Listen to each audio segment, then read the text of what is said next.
Today, I'm going to rank every checkmate pattern there is. And a checkmate pattern is simply a common arrangement of pieces that deliver a checkmate. At number 36, I have the two knights versus a pawn checkmate. This is horrible for a lot of reasons, but first off, let me ask you, the viewer, have you ever had this situation before? The answer for probably all of you is no, because it is horribly, disgustingly, obscenely rare. However, let's imagine a fantasy world where somehow you get this. Now you have to answer the question, is this even a win? Oftentimes it is a draw, which is decided by where the pawn is. First off, there needs to be a pawn, because if there's no pawn, it is quite simply a draw. There must be a pawn. Let's say it's on a5 here. If it's on a5, it is a draw. But if it's on a6, then it is a win. But if we go one square over to b6, now it is a draw again. If we go another square over, now it is a win again. It looks literally completely random. If you're asking why, only God knows why, so, help yourself. So that question is extremely confusing and hard to solve, but what is the actual process to even checkmating? Let's say you have this position, this is winning. First, you need to bring both of your knights in, so you can bring one knight in like this. They will start pushing their pawn, then you can bring your king in. Let's say they push again, and after like knight f5 here, you bring the other knight in. They move their king around. Remember, you still cannot capture the pawn. It is automatically a draw because sooner or later you will stalemate their king. So you'd have to play a check. Let's say their king moves over. Now you have to play some move like knight d8, which is already so hard to find. They're pushing their pawn again. You better checkmate fast, because if you don't, they're going to promote and now you'll be losing. But here, you do have a checkmate. It's simply way too rare, extremely confusing, and not worth for basically anyone to ever learn. At number 35, I have the Epaulette mate. This one isn't as offensive. This happens when you have an enemy king surrounded by two pieces, usually two rooks, and you have a checkmate with your queen like this. It cannot escape anywhere because you're controlling all the squares, and both of these guys are by the rooks. Yeah, this one is just very, very rare. I did get it once. It felt fine, but it's very easy to prevent and not really something that will almost ever come up. At number 34, I have Blackburn's mate. This one isn't too bad. It's just very rare, and there's not really any bad checkmates, but this one does not really stand out too much.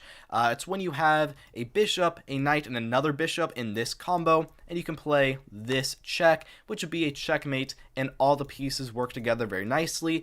It's fun, but sadly is going to be very, very rare. However, it can lead to some fun challenges, like this position right here. You have a brilliant winning shot with queen takes h5, threatening this checkmate, and if they capture, you now have the Blackburn's mate.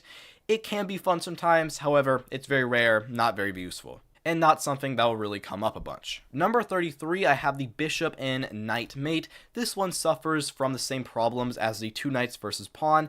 It is simply very, very rare and also quite difficult to do. However, it is better in both regards. However, not too much better, and as such, this is where it goes. Number 32, I have the Arabian mate. This comes when you have a well-placed knight and a well-placed rook, and the enemy king is badly placed in the corner, and you can slide your rook over, and all the squares are covered, everything is defended, and you get a checkmate. This can be good, but it is simply too specific. You have to have a knight in a very specific spot, a rook that is on the 7th rank, their king must be in the very corner, and they must have no other pieces that will help prevent this, because if they have other pieces, this can be prevented pretty easily. At number 31, I have the Anastasia's mate. This comes when you have an enemy king on the side of the board and you have a knight that is controlling two very important squares, and you can slide a rook all the way over and deliver a nice checkmate. The problem with this one is, once again, it is very specific, it is very rare. However, I think it does have some more applicability. Like, for example, you can have some nice puzzles like here in this position. You can play this check. King has to walk over, and now you can sack the queen, so it does have some nice tactical potential. They'll take back, you can now slide the rook over, they can block for one move, and a nice checkmate. At number 30, I have the hook mate. This is when you have a pawn protecting a knight and also a rook all working in tandem, and with that you can play a move here like rook to e8 check. and altogether pieces that seem a little bit off are all coordinated very well, protecting all the important squares, and as such you can get a lot of nice checkmates. Once again, there's nothing too wrong with it, but it's just not that common and not too applicable. However, this does have some nice tactical possibility, like in this fun game right here. If you just promote to a queen, then queen check, and you're going to get back rank checkmated, and now you cry in the corner. So instead of that, here you can win by promoting to a knight. Under promotion, king has to move somewhere, likely to g8, and here now knight g6 with the rook check, and no matter where they go, they're going to die. If they go here, then the rook comes in the corner, the king is dead. And if they come here, well, then we have the exact same mate we saw a second ago, the hook mate, rook to f8 check, and they are dead. So it does have some fun with it, but overall is definitely mediocre. At 29, I have the Anderson's mate. This is when you have a very nice pawn and their king is right next to it, and you can play a check like this. Their king must back up, and you can send your rook or queen all the way in with a checkmate. This can be good, but really only ever come to play if you're already crushing them, which kind of limits its situations where you can use it, and also with that, it's also just not that common altogether, and as such it's not bad, but this is where it's going. Number 28, I have the Bowden's mate. This one is very fun. It happens when you have two crisscross bishops. You can have one controlling the dark squares and the other controlling the light squares, and you have crisscross, applesauce, the enemy king is dead. This one is very fun. It is a good attacking one. However, my problem with it is that unless the enemy king has long castled, it is probably never going to come into play. However, it does have some nice tactical possibilities, like in this position, you win with the ridiculously fun sacrifice, queen takes on c6, sacking the queen, because after they capture back, now bishop comes to a6, and we get that same checkmate. Can be fun, but sadly not too common or useful in a lot of scenarios. At number 27, I have the Balestra mate. This happens kind of similar to the Bowden's mate, where you have, in this case, a queen controlling these squares and a lot of dark squares, and then you have a bishop come in, and together they harmonize very well, and we control all the squares, delivering a checkmate. It's like fine, I guess, but outside of the actual checkmate, there's not really many tactical possibilities. It's kind of like a one-off thing, really only useful in endgames where you're already dominating. It's fine, I guess. Let's move on. 26, I have the double bishop mate. It's very similar to the bishop and knight mate, just a bit better on all fronts. It is easier to do. You'll get it more of the time. I mean, it's very intuitive compared to the other ones. Like, I have one game where I actually did get this ending, and I managed to figure it out, even though I never formally, learned this. So, it's good. It's fine for what it is. Let's move on. 25, I have the Vukovic mate. This is when you have a king trapped on the back row. You have a rook on the 7th, and then you also have a knight. And with this, you can play a move here like rook to e7 check. And your pieces all work together very well. The knight controls these squares, the rook checks the king, and the rook is protected either by your own king or potentially a pawn or a bishop or another piece. It will not come up too often. However, I think it will come up. If you ever have a situation with the rook on the 7th, this is very likely to occur, especially more than the other one where it's trapped in the corner. This can be anywhere on the entire back rank, so it's just better, and for what it is, it's decent. At number 24, I have a bit of a surprising pick, the Fool's Mate. This comes very iconically after white plays f3, we play e5, and g4 by white is a horrible mistake, allowing us to play queen h4 check, and they die on move 2. Now, you might be thinking, why did I place this so high? Because, while I have gotten this position a couple of times, it is very obviously rare and never going to happen to anyone playing anywhere near seriously. However, why I like it is past just the just straight checkmate, I like the attacking concepts, and from there is a ton of tactics that arise from the ideas of the Fool's Mate. For example, this position right here. Using the ideas from the Fool's Mate, we have the beautiful tactic, rook takes h7. And you win, basically. They cannot take back, because then queen comes in, and you get that same checkmate. If knight takes, then once again the same checkmate. So you can see how it is very useful, and basically anytime your opponent ever moves their f-pawn up, it is going to be very, very common and useful. However, it is still the fool's mate, so here it goes. 23, I have the ready's mate. This occurs when you have your rook on an open file and you can bring your bishop, or very often your queen, down onto that square, and the enemy king will have nowhere to run. While if you're thinking in this very strict way, you'll probably rate this a lot lower as it is not super common. However, in conjunction with a lot of attacking ideas, this idea of like moving a piece, usually a bishop or queen, onto a square like that is very, very common, and as such, this is where I'm rating it. 22, I have the corner mate. This occurs when you have a rook controlling a file like the G file, and the enemy king is kind of trapped with a pawn, and their king is trapped in the corner, and you can move a piece, very often a knight, to check them, at which point they will have nowhere to run, and is a very nice checkmate in the corner. Once again, on its own, it doesn't stand extremely strong. However, it is useful in a lot of tactics, like for example, this puzzle right here, very, very fun. The winning move here is queen takes f8 check, because after they take back, well, now you have the perfect scenario. Knight comes in with check, and it is a checkmate. At 21, I have the smothered checkmate. This occurs when you have an enemy king that is completely trapped by its own pieces, and you can move your knight in to play a check, and because it cannot move anywhere, it is a checkmate. In this case, you also have a nice pin on their bishop, so they cannot capture. This one, when you get it, oh my god, the feeling is incredible.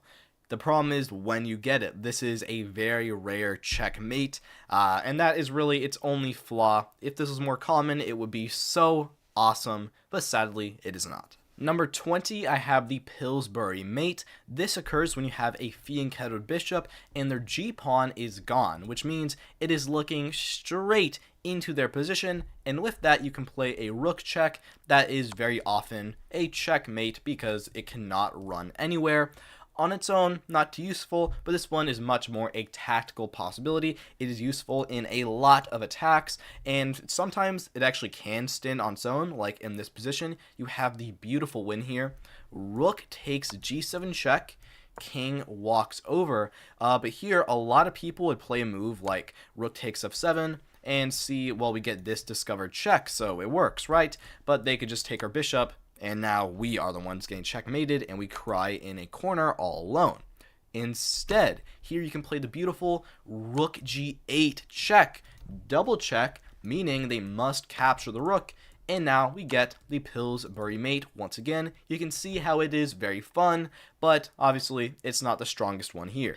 19, this is Number 19, the max range mate. This is when you have an enemy king surrounded by pawns, and you have a bishop of the opposite color controlling these two very important squares, meaning you can have a queen and bring it all the way in with a nice checkmate.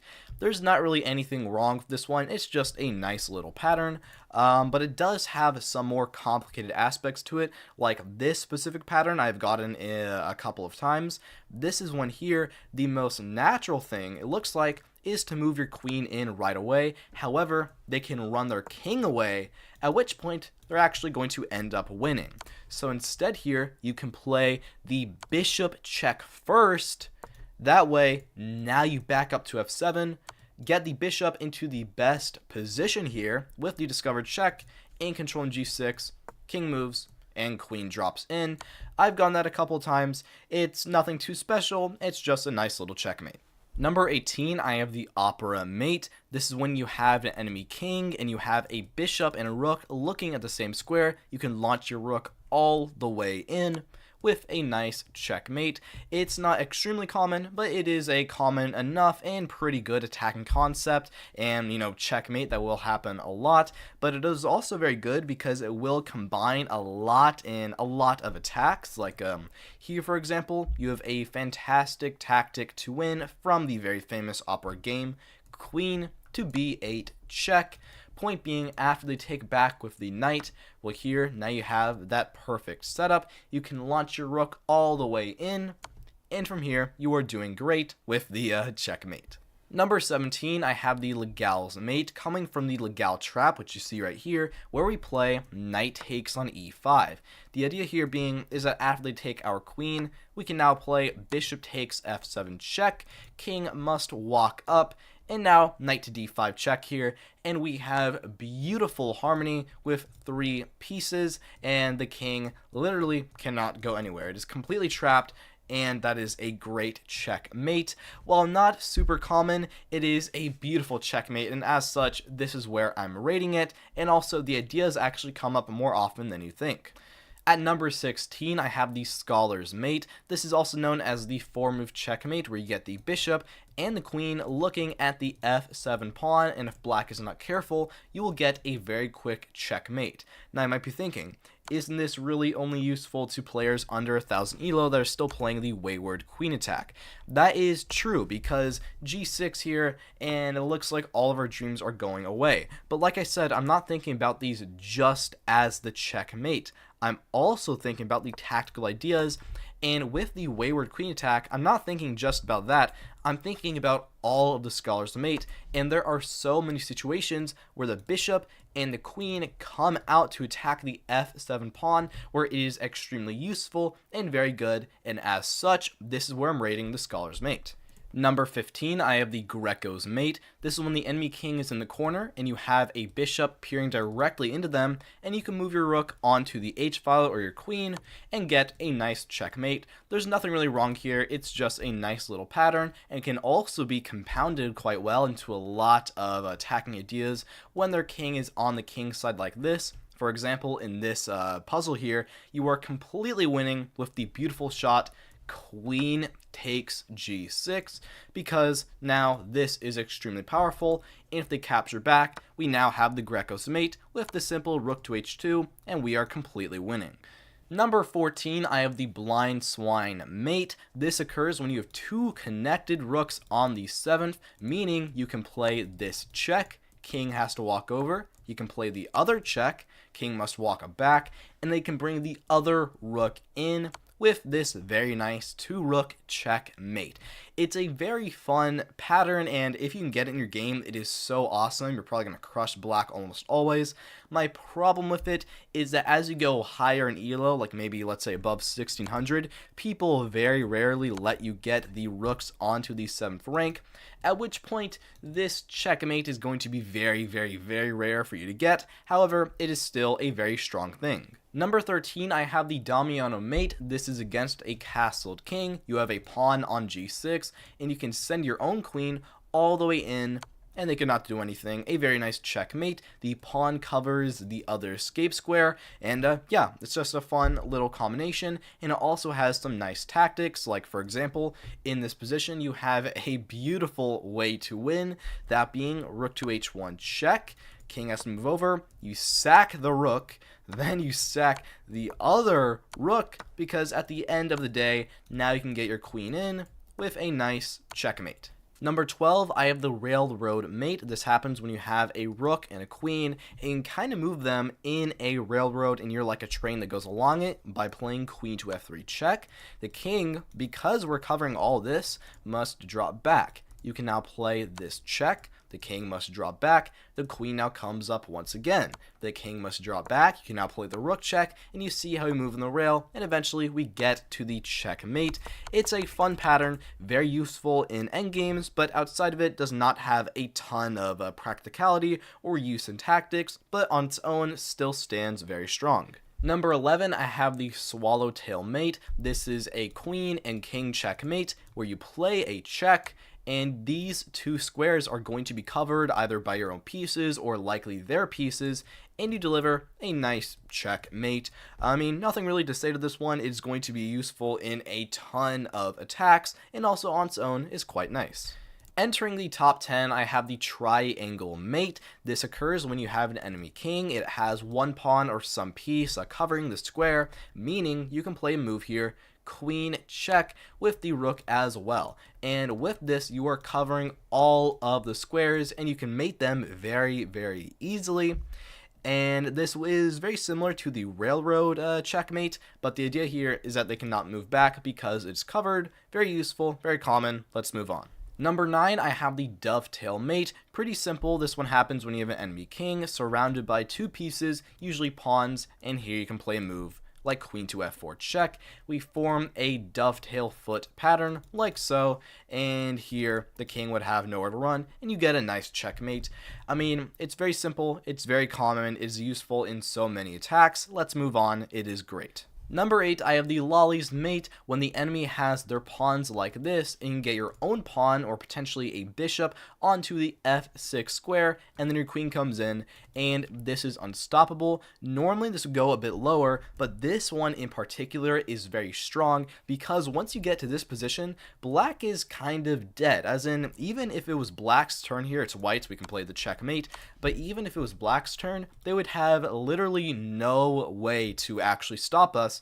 And because of that, it is so powerful in so many tactics because black often cannot do anything to prevent it, even if it is their move. Number 7, I have the kill box mate. This is when you have the queen and the king like so, and you can then send a rook in with a very nice checkmate.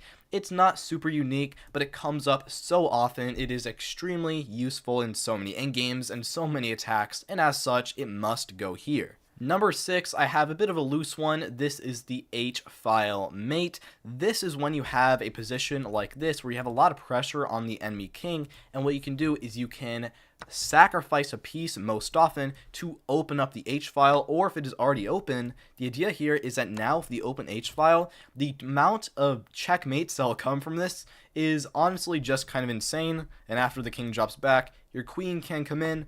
They're going to die on the H-file one way or another. Most likely they can move their queen a little bit, and the H-file checkmate happens. The H-file is such an important attacking concept, and also very often the checkmate, because black will often have no way to stop it, and as such it must go in number 6. Number 5, I have the iconic bishop-queen battery mate. This is when you have the bishop and the queen on a battery looking directly at the king, most often when they are castled like so, and you can launch in with a very nice checkmate. And I mean, really what to say, this is so widespread. I have won many games doing this. I'm sure millions and millions games have been won with this exact battery. And the good thing from here is that while on its own it's very strong, it also is great in so many tactics because the pressure you have here is incredible. Like in this position, this pressure is so strong, the only piece they have defending is with their knight, and here you can win with a very fun tactic, knight d7, a fork of their queen and their knight, because if they capture, then we have checkmate, and if they try to move their their queen, then we take with check, pawn takes back, and once again a checkmate, and we are completely winning here. Very widespread, incredible pattern. Number 4, I have the lawn mower mate. I think this is one of the first checkmates I ever learned. This is when you have two rooks against an enemy king or rook and a queen, and what you can do here is you can kind of go like this. You can go like the lawnmower. You control two files at a time. Their king must drop back, and now you move the other one in. And this is such a core and important checkmate pattern to know. If you don't know this, you're going to lose at chess. You're going to lose many games.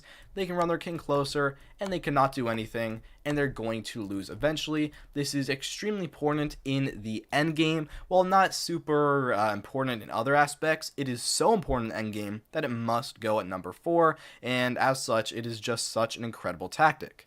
Number 3, I have the rook and king checkmate. This is so important. You cannot get past like maybe 1,000 elo without knowing this.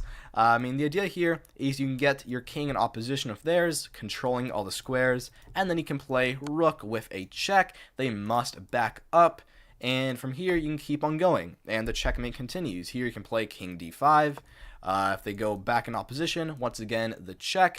There's basically no worry here, and once you know this, you're going to have so much more power in your endgames because you actually know how to win them in a scenario like this, and once you do know how to do it, it becomes very easy. They must eventually go to the corner, at which point you have the nice checkmate. Coming in at number 2, I have the back rank checkmate. Extremely important, this one is. It happens when the enemy king is trapped behind 3 of its own pawns, and you can launch your rook or your queen down there, and they have no way to get out. It is often going to be a very fun checkmate. The reason I rate this so high is that, one, it is extremely important at the beginner, intermediate, and advanced. It is extremely important no matter what level you are, which is not the case with so many checkmate and tactical patterns. And also, it is so many branches, so many tactical ideas that branch from it. For example, in this position right here, you have the very important winning move, queen takes on e5. Here, the checkmate or the back range checkmate still applies. Even though they've pushed a pawn, you have a bishop that is covering that. And if they try to take back, well, then your rook can launch in, and you have the very nice checkmate. So many ideas, so important, it must come in at number 2. And at number 1, I have the king and queen mate. This is so extremely important. You really cannot be above like 900 elo unless you know how to do this. I mean, need I really explain it? It is so extremely important. You cannot win a chess game unless you know how to do this pattern. And as such, it must go in the number 1 slot. Thank you so much for watching. Like and subscribe for more videos. I hope you have a great day, and I will see you next time.